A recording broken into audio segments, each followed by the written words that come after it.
Hey, everybody. Today I want to unpack something that I think is super interesting from Hindu philosophy. It's called Avidya, or as you might guess, it's commonly known as ignorance. But we're not talking about not knowing the capital of France or who won the World Series in 1984. We're talking about the kind of ignorance that's like wearing blinders, kind of. It's like blocking us from seeing the big, beautiful picture of life that is literally just under our noses. So let's try and paint a picture here. So imagine you're kind of lost in a desert. Your mouth is dry as your grandma's Thanksgiving turkey. And up ahead, you see a gorgeous oasis. Palm trees, clear water, the works. So you run towards it, only to face plant into the hot sand because, surprise, it was a mirage. Yeah, that's Avidya for you. It tricks us into chasing after things that don't quench our thirst for a deeper meaning. So this happens to really be the best of us. We get so caught up in chasing our happiness in all the wrong places, for money, for a car, another like on social media, and then poof, it's like chasing after another mirage. Once we get there, we're not satisfied, and we tend to want more. Why? Well, because there are illusions created by our own misconceptions, our avidya, our ignorance. So, but here's the good news. Just like the dawn chases away the night, there's a way to clear up these illusions. It starts with turning inward. Yeah, go figure. Meditation, a bit of self-reflection, and, diving into the wisdom of those who've been on this journey before us. I mean, you can read any ancient text of, great epics of people that have been on these journeys, but people tend to just not read them or pass them over as fake. It's about lighting up our inner world so we can see beyond the mirages.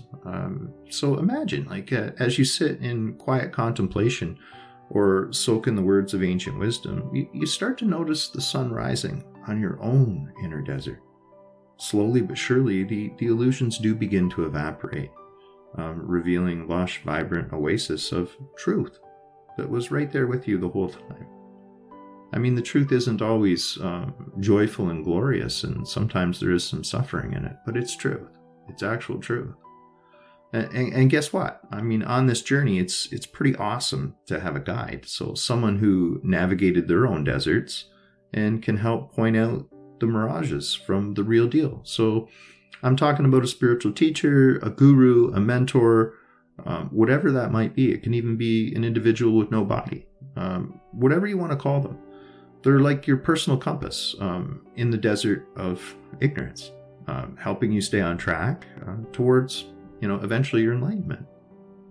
So as we start to see clearly, we realize that there is something amazing. We're not just lone wanderers in the desert. We're part of this incredible interconnected web of life.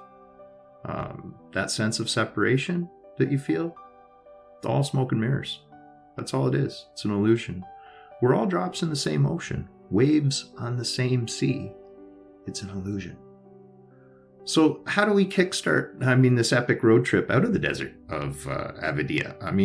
It all begins with a spark of curiosity, a willingness to ask, big questions, and have an open heart, and be ready to embrace the answers, even if they're answers you don't like. So let every step be guided, by a thirst for truth. And remember that gratitude is really the wellspring that nourishes the journey, finding those things that you're grateful for every day. So here's the deal, folks. Wandering through the desert of Avidya isn't a solo mission. It's a caravan. Together, with each step lit by the lamp of wisdom and with your heart wide open, we journey towards the oasis of enlightenment. And the beauty of it, we get to quench not just our own thirst, but we get to help others find their way too. All right. So anyway, that's kind of my definition of Avidya and how it works and how you can escape from it. Anyway, thanks for stopping by, guys. Take care.